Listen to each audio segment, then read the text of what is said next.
Bismillahirrahmanirrahim. Assalamualaikum warahmatullahi wabarakatuh. Saya Ding Adi. Hari ini akan melakukan obrolan dengan anda guru kita, Kiai Sibli Salahuddin, yang kita sudah kenal secara luas di Sulawesi Barat, ya, sebagai tokoh kita, sebagai uh, mantan rektor UNASMA, ya, yang hari ini merupakan salah satu pimpinan wilayah Partai Kebangkitan Bangsa. Ya, tapi kita akan berbicara lebih banyak hal-hal umum dan mungkin yang spesifik. Ya, jadi kita mulai saja. Apa kabar, Nanggur? Alhamdulillah. Ya, Assalamualaikum warahmatullahi wabarakatuh. ya, Kabar baik. ya, ini sudah lama ini janjian, tapi baru kali ini dapat ketemu ya. Dan Alhamdulillah. tidak ada yang kebetulan, Nanggur ya. Ya. Tentang konsep itu, tidak ada yang kebetulan kan dalam hidup. Oh iya, tidak ada yang kebetulan. Semua sudah diatur sama yang di atas. Iya, iya. Orang bilang Ah. daun yang jatuh Ya. dari pohon itu bukan keinginannya pohon, tapi sudah ketentuan Tuhan. Iya. Ya. Ini pembuka yang luar biasa. Ya. Ya, jadi beliau kan dikenal sebagai salah satu tokoh tarikat kita di Sulawesi Barat, di Bandar ya. Dan jaringan jamaahnya itu meluas di berbagai pulau. Apa yang bisa diceritakan anak guru kepada kita tentang tarikat sesungguhnya yang ada di mana? Dan bagaimana mempengaruhi budaya dan keragaman dan perkembangan keagamaan kita sejak lama. Iya, memang tarekat ini untuk beberapa gelintir orang masih sulit diterima.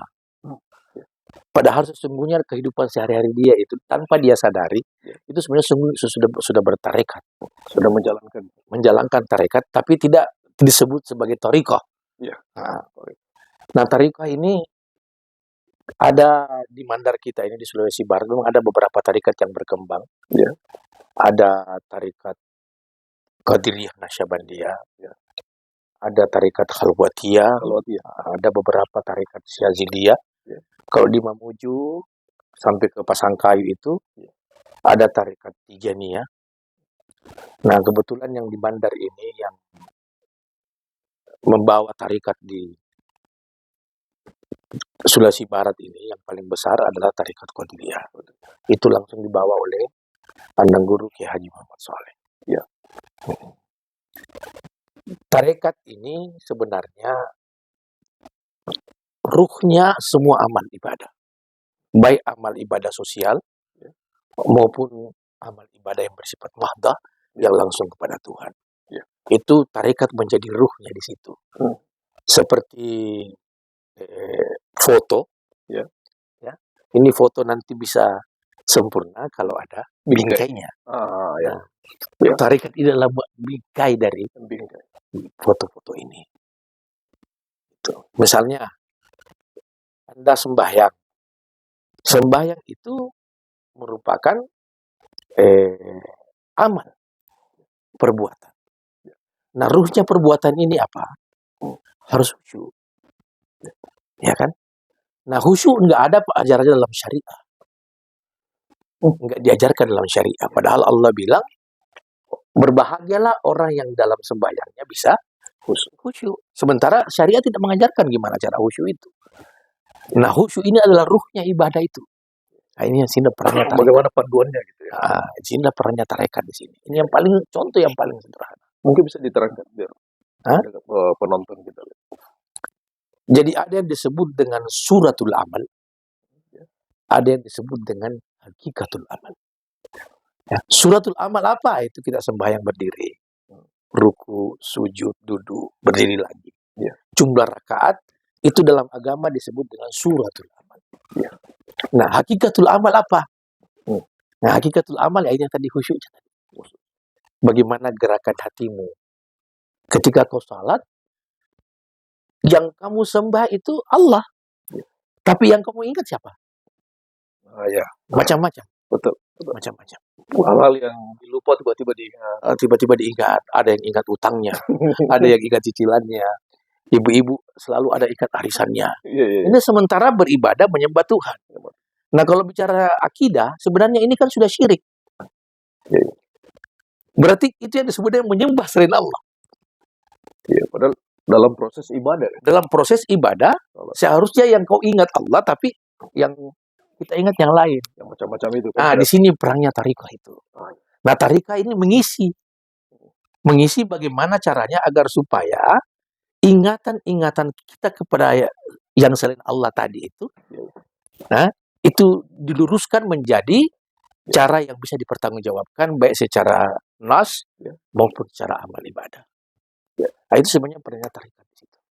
Banyak orang yang sering mempertanyakan itu, Nang Guru, bahwa itu seolah menjadi kendala ketika dia berdiri dan takbiratul ihram, kemudian itu menjaga kehusuan itu gimana caranya? Bagaimana cara menjaga kehusuan? Nah, inilah harus belajar masuk tarikah. Oh iya. Ya kan? Karena memang begitu.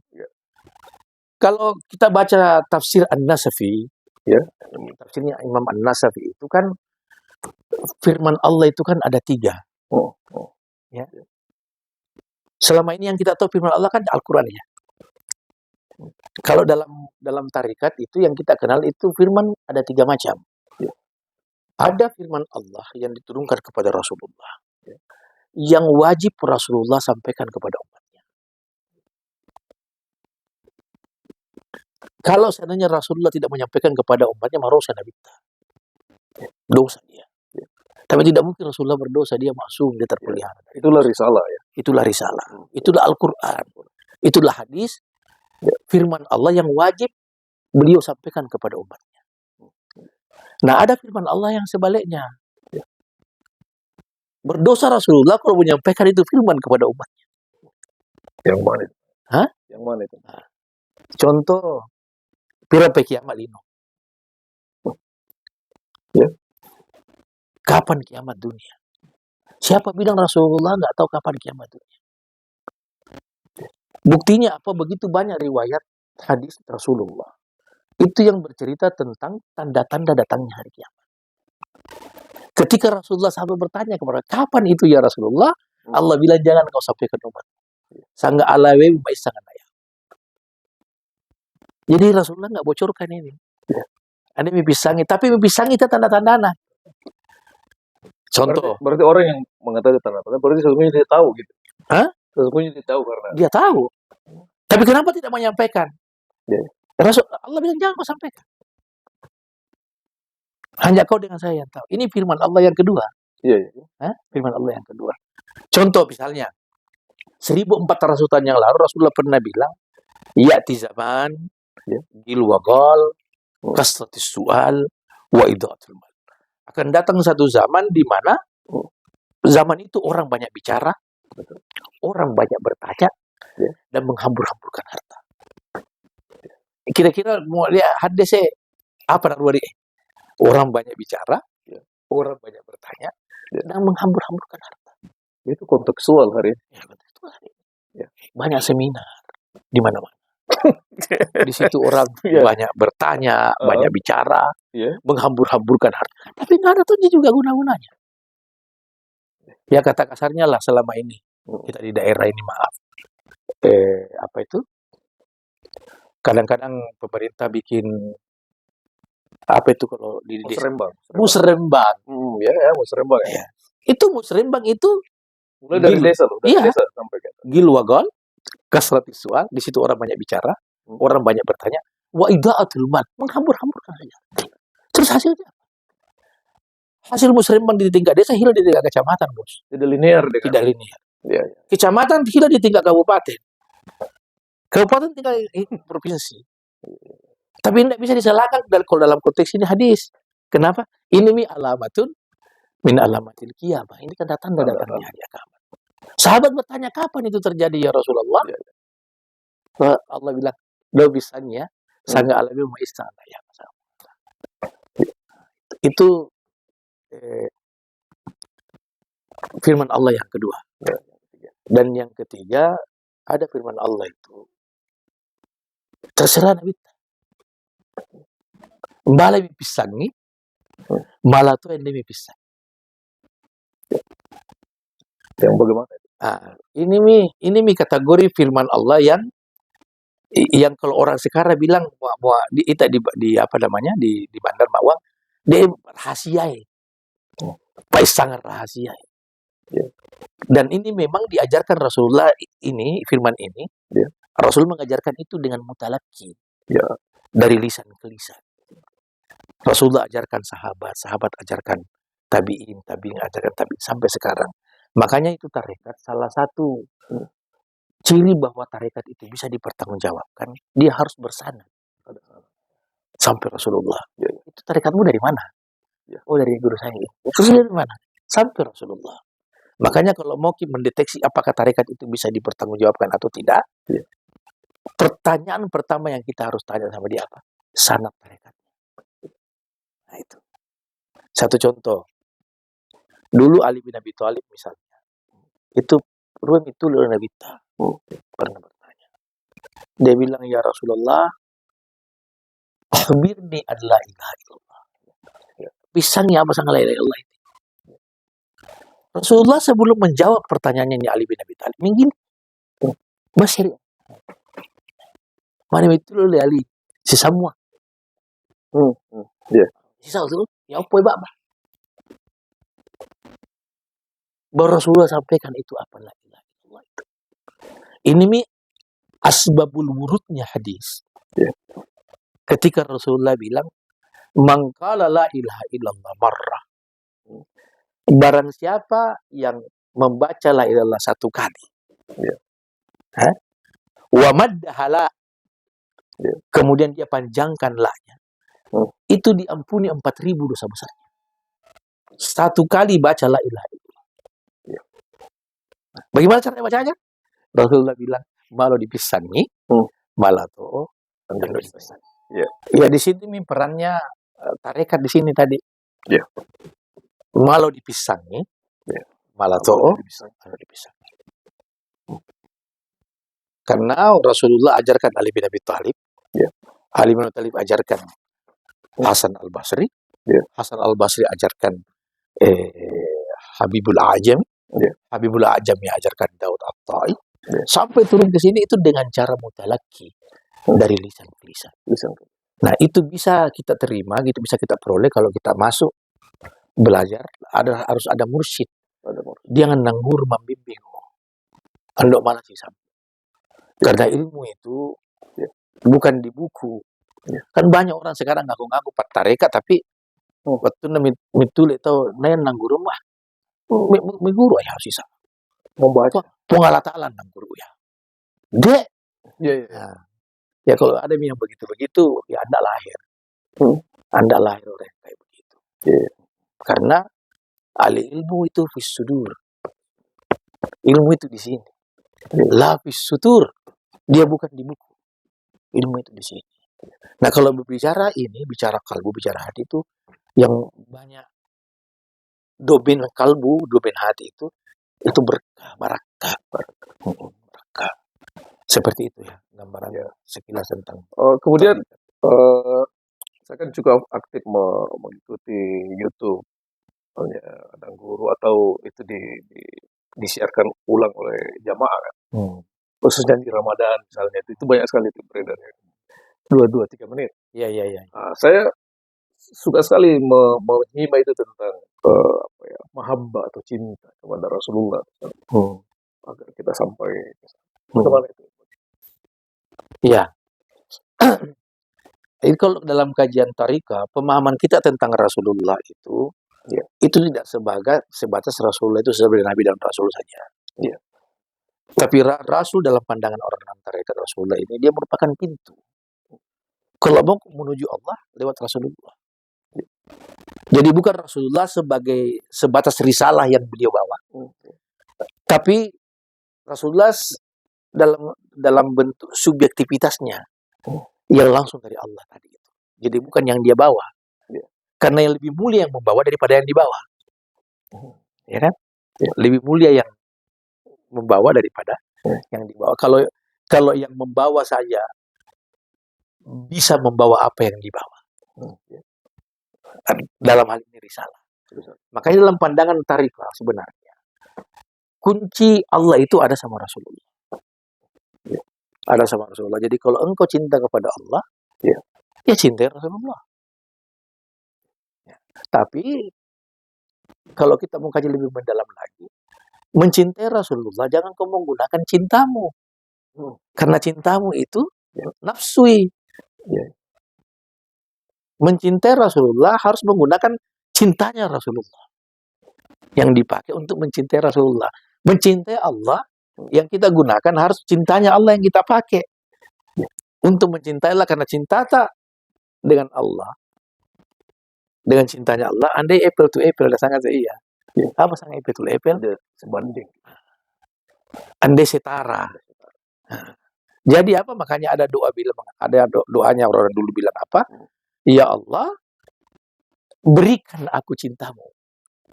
Agar dengan cinta itu, aku dapat mencintai. Jadi cinta Allah dipakai.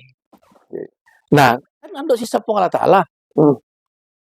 Bagaimana caranya kamu cinta Allah, kau tidak cinta kepada Allah? Tidak kenal dengan Allah. Iya.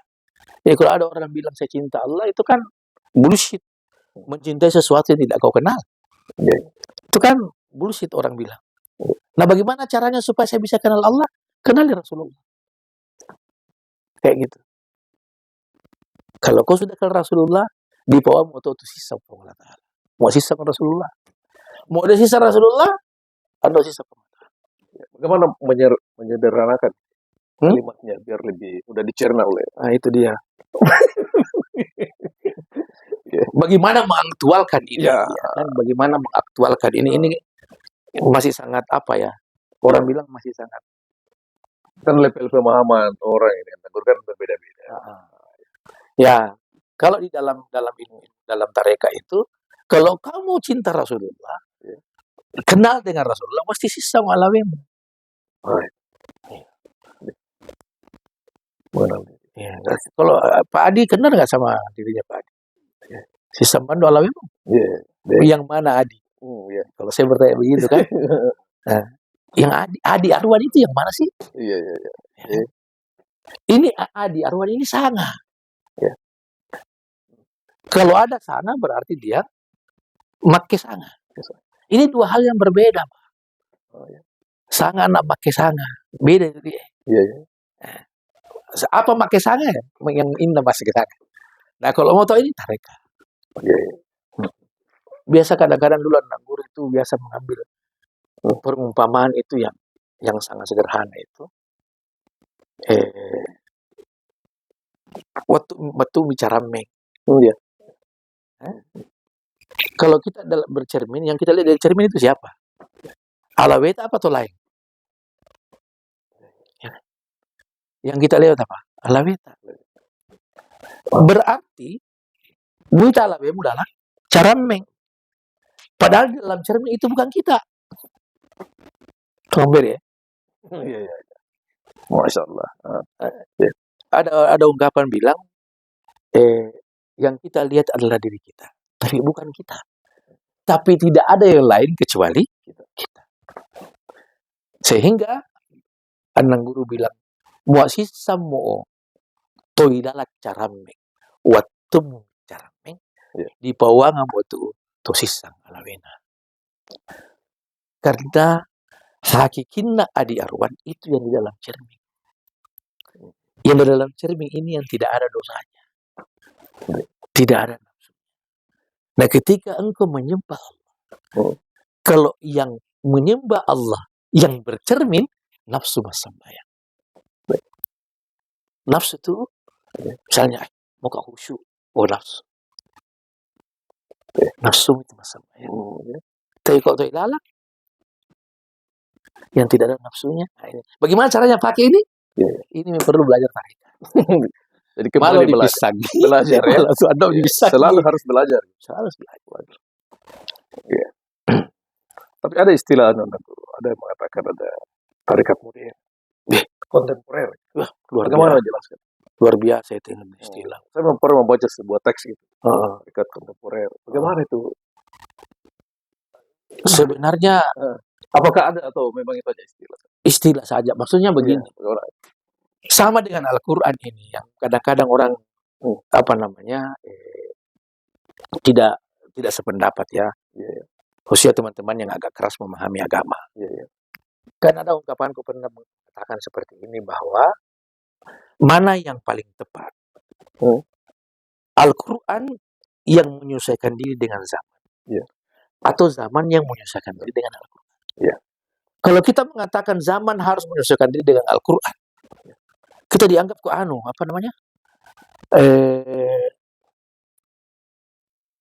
terlalu mengakal-akali ini persoalan. Kan banyak orang marah kalau kita bilang, tidak bisa, harus zaman yang harus kita sesuai Al-Quran. Bahwa dia lupa bahwa ada beberapa hukum yang lahir dalam Al-Quran itu karena menyesuaikan diri dengan zamannya. Contoh, proses pengharaman khamar dalam Al-Quran. Allah mengharamkan khamar itu kan tidak ujuk-ujuk. Dia bertahap. Allah pertama bilang bahwa khamar itu lebih besar mudaratnya daripada manfaatnya. Itu khamar waktu itu dilarang. Cuma Allah bilang, itu khamar lebih besar mudaratnya daripada manfaatnya.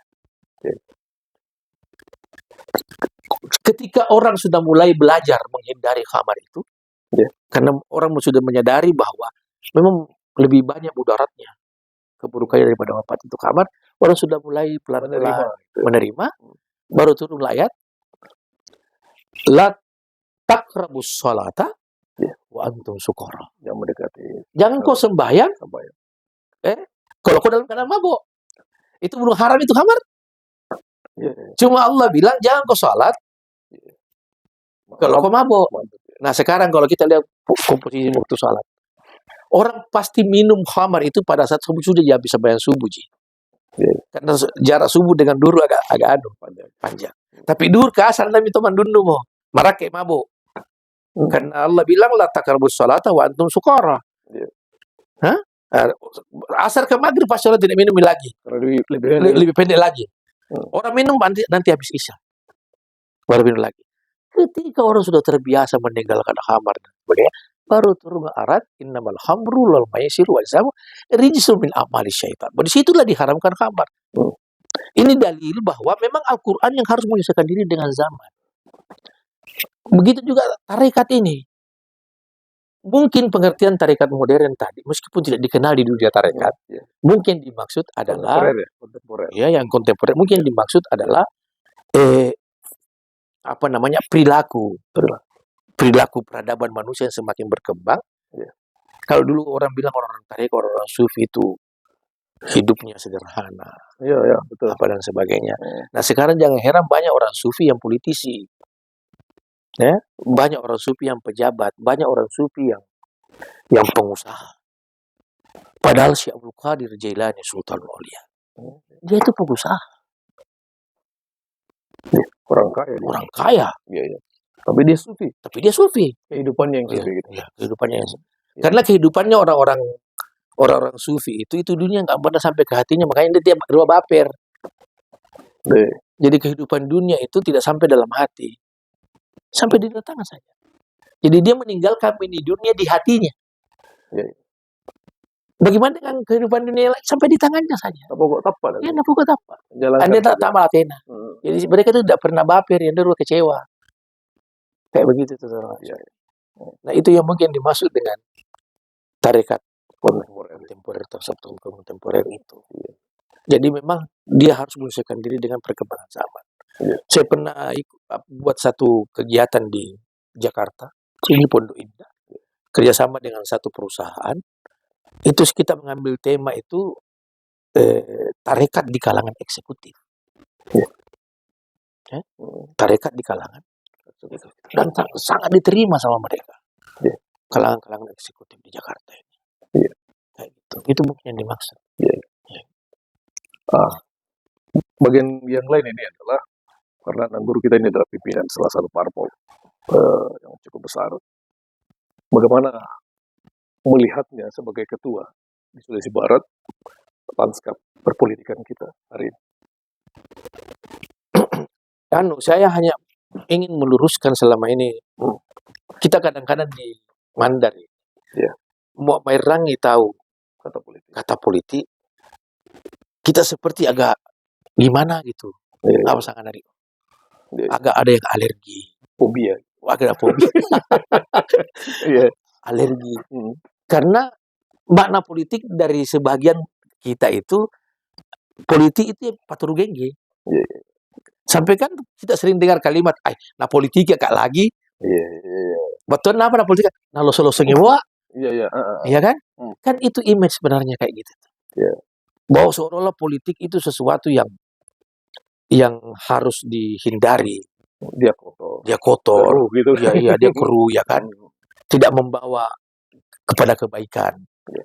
Bahkan tidak jarang orang-orang Banten mengatakan itu, jangan itu kiai nang guru berpolitik dia apa caruku yo. Iya, iya. Iya toh? Betul. Tori mau kasih nang guru si kiai apa dan sebagainya. Padahal jangan masuk ke dunia itu. iya, justru karena kalian menganggap politik itu kotor, perlu nang guru masuk di situ untuk meluruskan ini apa-apa. Iya. Gitu.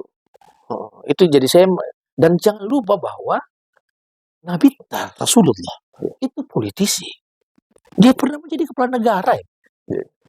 Mengatur kebijakan. Mengatur Khalifah Rasyidin, si sahabat, si Abu Bakar, Umar, Utsman, Ali bin Abi Thalib. Mereka semua itu kepala negara. Pernah menjadi khalifah. Dan itu politik. Nah, kenapa sebenarnya? Kenapa selama ini ada enggak siapa lagi ucapannya itu, siapa lagi tuh dia bilang kalau orang baik itu diam. Erdogan. Ya, Erdogan ya. Iya, kalau orang-orang baik itu diam dan tidak mau ikut berpolitik, mengambil bagian dari kebijakan, kita maka yakinlah orang-orang jahat. Kita membiarkan orang jahat mengambil menjadi pemimpin dan mengambil kebijakan untuk kepentingan kehidupan kita sosial.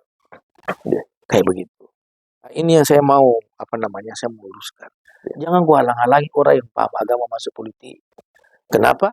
Karena secara tidak langsung kau sudah membiarkan orang-orang jahat mengatur kehidupan kemasyarakatanmu di daerah masing-masing. Kayak gitu. Kalau pandangan mereka tentang politik seperti iya kalau begitu. Jadi jangan makian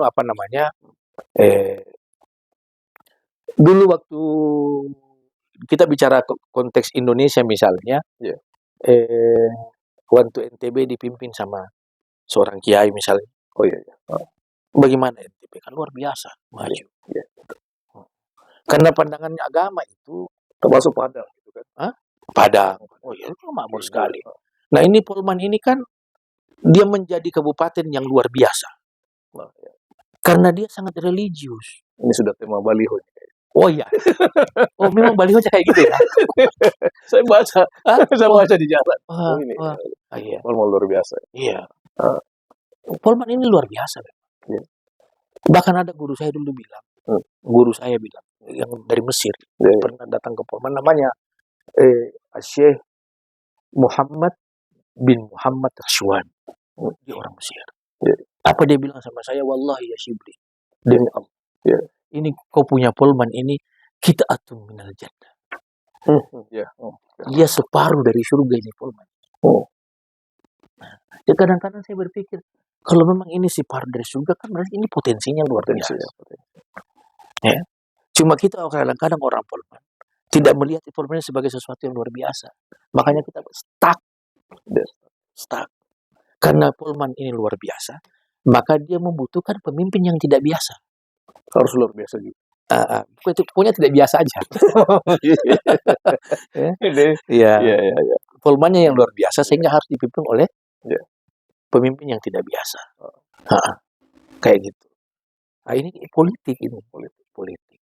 Kayak gitu. Contoh, begitu luar biasanya Polman ini, pertanyaan saya kadang-kadang itu, apa yang tidak ada di Polman? SDM-nya luar biasa. Sumber daya alam kita.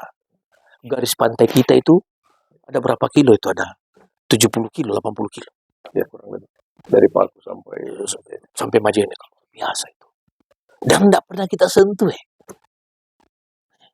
Cuma main di darat saja. Sampai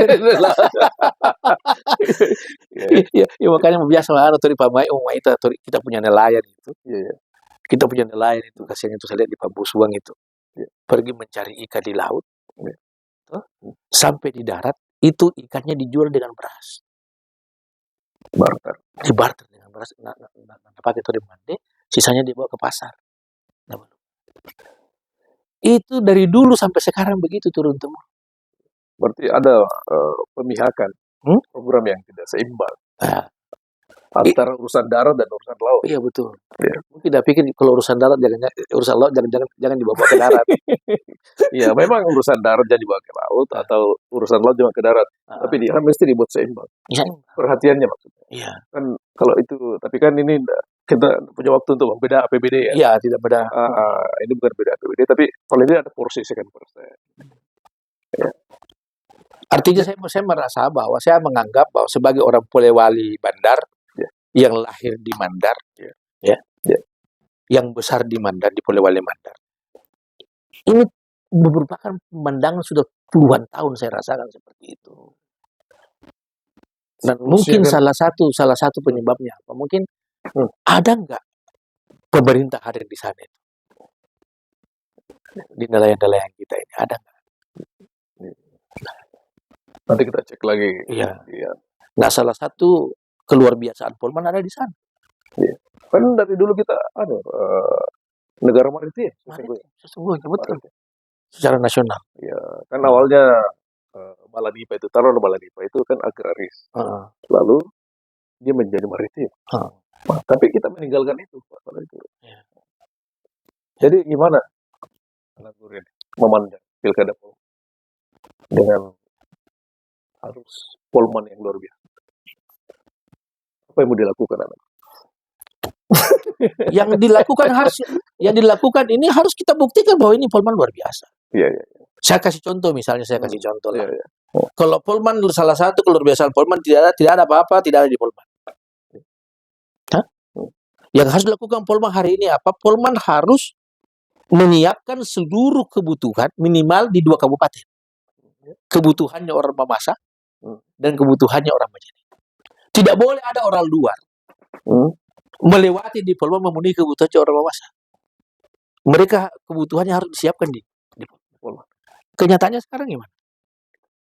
Jangankan kebutuhan Polman Mamasa dengan Majene, kebutuhan orang Polman sendiri saja disuplai dari. Ya, satu contoh sayur-sayuran kita misalnya apa? Betul. Itu dari mana? Kan dari Enrekan. Ya, dari Sulsel. Ya.